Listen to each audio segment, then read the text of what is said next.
نماز اللہ کے لیے، روزہ اللہ کے لیے، اسی طریقے سے صلاۃ غوثیہ بھی نماز ہے، اس میں ہر عمل وہ عمل کیا جاتا ہے۔ الحمدللہ رب العالمین والصلاة والسلام علی سید المرسلین، اما بعد فاعوذ باللہ من الشیطان الرجیم، بسم اللہ الرحمن الرحیم۔ میرے محترم ناظرین، آج پھر ایک بہت اہم موضوع، اس مہینے سے تعلق رکھنے والا موضوع لے کر حاضر خدمت ہیں۔ وہ کیا ہے؟ کسی نے سوال کیا کہ نماز غوثیہ پڑھنا کیا یہ شرک نہیں ہے؟ کیونکہ نماز تو اللہ کے لیے ہوتی ہے، یہاں پر تو آپ غوث پاک رضی اللہ تعالیٰ عنہ کی طرف نسبت کر رہے ہیں، تو آیا اس کا صحیح مسئلہ کیا ہے؟ نماز غوثیہ پڑھنے سے برکتیں ملتی ہیں یا نہیں ملتی، یا نماز غوثیہ پڑھنا شرک ہے؟ آئیں سماعت فرماتے ہیں۔ یاد رکھیں میرے محترم سامعین و ناظرین، نماز صرف اللہ تبارک و تعالیٰ کے لیے، کیونکہ وہی رب ہے جو معبود حقیقی ہے، عبادت کے لائق ہے، سجدہ اسی کے آگے عبادت کے لیے رواں ہے۔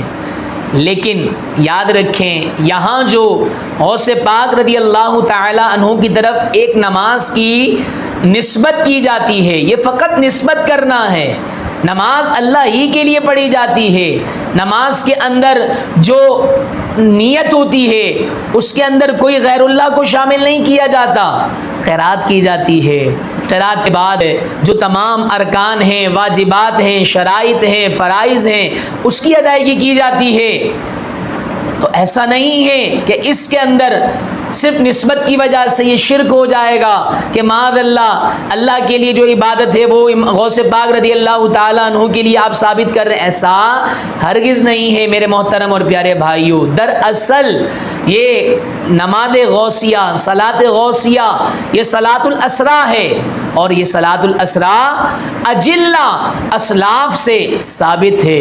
جی ہاں، محدث حق دہلوی نے بھی اپنی کتاب کے اندر اس بات کو ذکر کیا ہے، امام ذہبی کے شیخ نے بھی اس بات کو ذکر کیا ہے، ملا علی قاری نے بھی صلاۃ الاسراء کا ذکر کیا ہے۔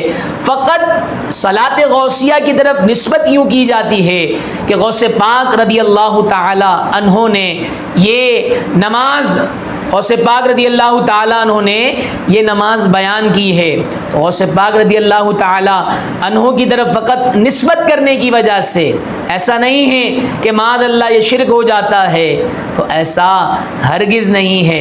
اب میں آپ کو فقط نسبت کی چند مثالیں عرض کرتا ہوں۔ حدیث مبارکہ میں فرمایا گیا ہے کہ صوم داودی یہ افضل روزہ ہے، محبوب ترین عمل ہے صوم داودی۔ اب صوم کہتے ہیں روزے کو، روزہ تو اللہ کے لیے ہوتا ہے، لیکن یہاں پر تو حدیث مبارکہ میں نسبت کس کی طرف کی گئی ہے؟ حضرت داؤد علیہ الصلوۃ والسلام کی طرف۔ مطلب یہ ہے کہ یہ عمل حضرت داؤد کا تھا تو ان کی طرف یہ نسبت کر دی گئی۔ اسی طریقے سے حدیث مبارکہ کے اندر آیا ہے کہ داؤد علیہ الصلوۃ والسلام کی نماز محبوب ہے، تو مطلب یہ نہیں ہے کہ صلاۃ داؤد سے مراد یہ ہے کہ اللہ تبارک و تعالیٰ کے علاوہ داؤد علیہ السلام کے لیے نماز پڑھی جائے، ہرگز نہیں ایسا، بلکہ فقط یہ نسبت ہے۔ تو گویا حدیث مبارکہ میں اس کی ترغیب دلانا کہ محبوب نماز وہ داودی نماز ہے، محبوب روزہ وہ صوم داود ہے، تو فقط نسبت، نماز اللہ کے لیے، روزہ اللہ کے لیے، اسی طریقے سے صلاۃ غوثیہ بھی نماز ہے، اس میں ہر عمل وہ عمل کیا جاتا ہے جو فقط عبادت پر مبنی ہوتا ہے، قرآن کریم کی تلاوت کی جاتی ہے، اسی کے ساتھ رکوع سجود کیا جاتا ہے، درود پاک پڑھا جاتا ہے، درود ابراہیم پڑھا جاتا ہے۔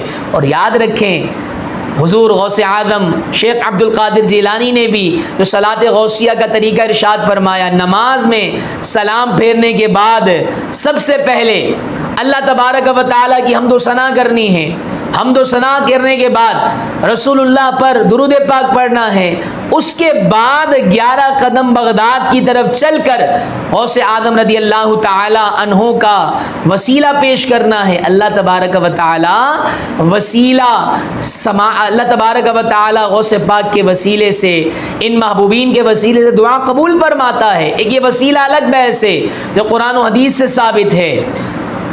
تو جب بات آتی ہے نماز کی تو نماز میں صرف اللہ کی عبادت، تو ایسا ہرگز نہیں ہے کہ یہ نماز شرک ہو گئی، یہ نماز کو غوثیہ کی طرف نسبت کرنا، یہ رب کے ساتھ شریک ٹھہرانا ہوا، ایسا ہرگز نہیں ہے، بلکہ یہ صلاۃ غوثیہ بھی نماز ہی ہے اور نماز میں اللہ ہی کی عبادت کی جاتی ہے۔